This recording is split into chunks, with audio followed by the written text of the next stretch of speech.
On a entamé les halachot de Purim, on a parlé des Arba Parashiot pendant le mois de Hadar, on a également traité le sujet du Machatzit à Shekel. Maintenant, parlons de Matanot la Evionim, le don aux pauvres. Ça fait partie des mitzvot de Purim. À Purim, on a plusieurs mitzvot. Kriyat HaMegillah, Mishloach Manot Ishlere'ehu, Matanot la Evionim, le Mishte, et également Zecher le Machatzit à Shekel. Matanot la Evionim.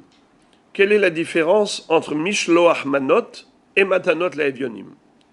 Matanot la Evionim, ce sont des dons qu'on doit donner à des pauvres.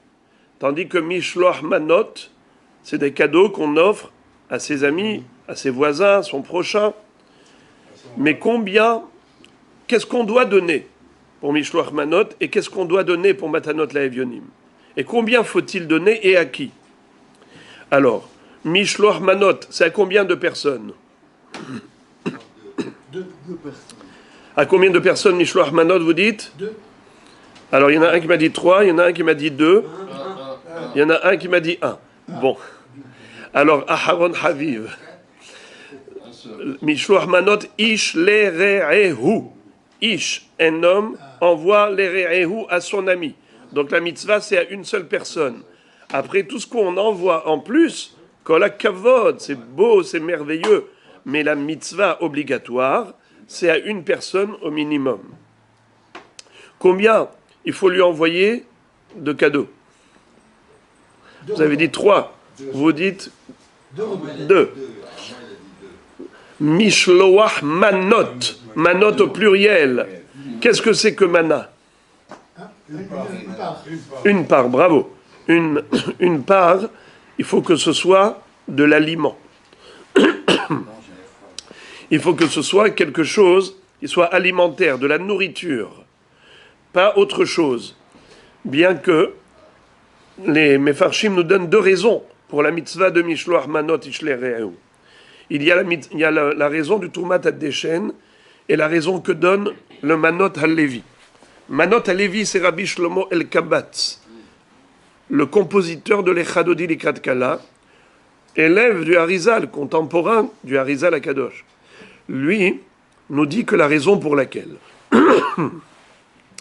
il y a une mitzvah d'offrir des cadeaux à Purim, c'est pour intensifier l'unité d'Israël, la fraternité et l'union au sein du peuple juif, se rapprocher les uns des autres, contrairement à l'accusation de Haman Aracha qui a dit qu'on est un peuple divisé, on est un peuple éparpillé, Mefuzar ou Meforad ben Amim, même lorsqu'on était en Galout, Mefuzar ou Meforad, on reste divisé, il n'y a pas vraiment de solidarité, chacun pour soi, il y a un égoïsme chez les Juifs. C'est comme ça qu'il a voulu attirer sur Israël la foudre de la colère divine en disant « Ahashverosh n'aie pas peur d'eux ». Eh bien nous, on fait juste le contraire. Comme Esther Amalka a dit à Mordechai Hatzadik « L'Erkenos et Kol HaYehudim » rassemble tout le peuple juif.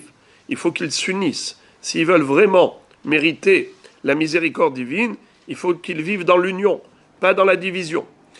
Pour, en effet, conforter ce sentiment fraternel, c'est en offrant des cadeaux.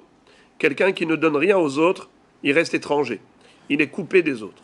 C'est lorsqu'on donne une partie de soi qu'on se rattache aux autres. Parce que comme on s'aime soi-même, on est égoïste de nature. Quand on donne une partie de soi, on devient altruiste. Parce qu'il y a en l'autre une partie de soi. Mishloach manot ishlere'ehu. Mais matanot la evionim, le don aux pauvres, excusez-moi, Mishloach manot, il faut que ce soit uniquement alimentaire. Bien que d'après Rabbi Shlomo El-Kabatz, ce n'est pas forcément alimentaire, parce que d'après lui, c'est une question de fusionnement des cœurs. Alors quelle différence si je donne un cadeau, un objet, ou un cadeau, un aliment, de la nourriture? Après tout, c'est toujours un cadeau. En effet, d'après lui, on aurait pu donner d'autres cadeaux dans Mishloach Manot. Mais étant donné qu'on a la raison du Trumat Ad-Deshen, l'un des Rishonim, qui dit que, en réalité, pourquoi nos maîtres ont institué la mitzvah de Mishloach Manot à Purim, c'est pour assurer le mishté à tout le monde. Il y a des pauvres qui ont quand même de la dignité. pas tout le monde fait la manche. Il y a des gens qui sont dans la misère, mais ils sont confinés chez eux, ils n'osent pas solliciter, ils n'osent pas demander. Ceux-là, ils peuvent se retrouver à Purim sans michté. Qu'est-ce qu'on fait, Hachamim, intelligemment pour leur assurer de quoi manger? Hachamim ont dit, il n'y a pas que Matanot Laevionim. Parce que donner à des pauvres qui tendent la main, au moins ils sont identifiés. Mais ceux qui ne tendent pas la main, ceux qui ont une dignité qu'ils veulent préserver, ceux-là, ils vont se retrouver dans la souffrance, ils vont pas manger le michté. Hachamim ont dit, Mishloach manot ishlere'ehu. On envoie des cadeaux même aux riches. Même aux riches, on envoie à manger, on envoie des corbeilles, on envoie... Comme ça, on est sûr d'avoir couvert toute la société. C'est une action sociale, mais qui préserve la dignité des hommes. Maintenant, on a Matanot Laevionim, l'argent que l'on doit aux pauvres. Là, c'est Matanot. Alors, c'est où? En effet, quelque chose qui est prêt à consommer, donc un plat, c'est aussi Matanot Laevionim, ou bien de l'argent avec lequel il peut s'acheter ce qu'il veut.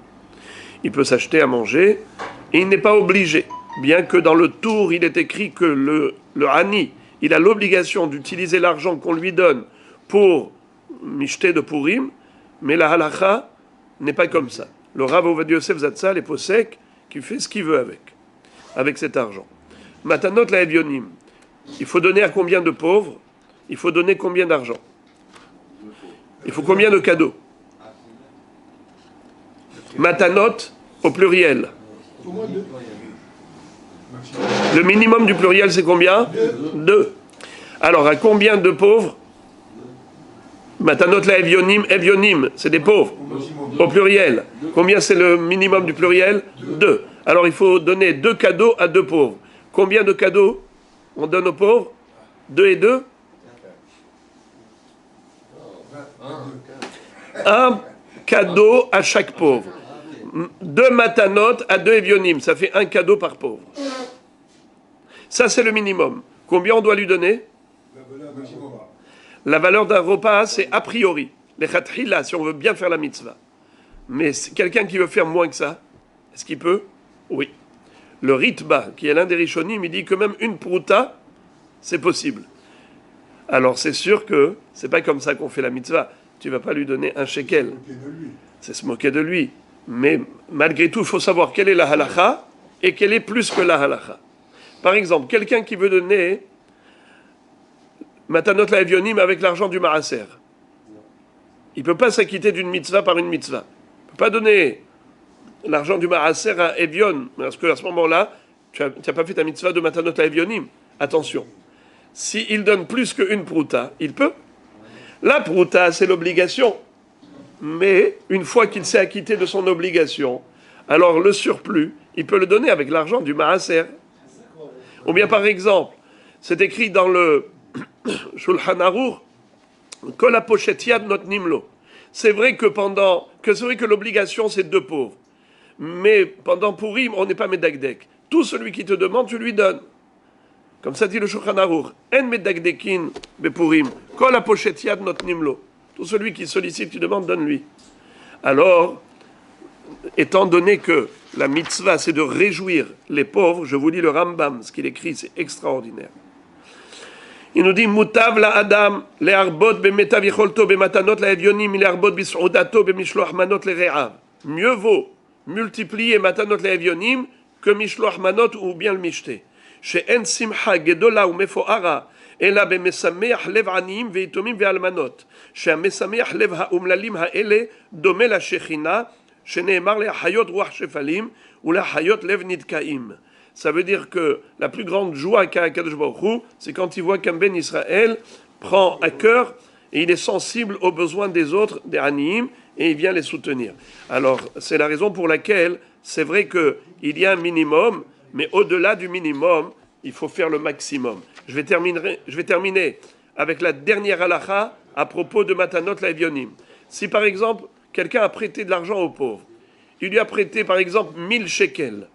Il lui a donné 1000 shekels comme halva'a, avant Purim. Maintenant, Purim est arrivé, et il lui dit, monsieur, est-ce que vous pouvez me donner Matanot Laevionim? Il lui dit, voilà, l'argent que je t'ai prêté, je te pardonne, je te donne.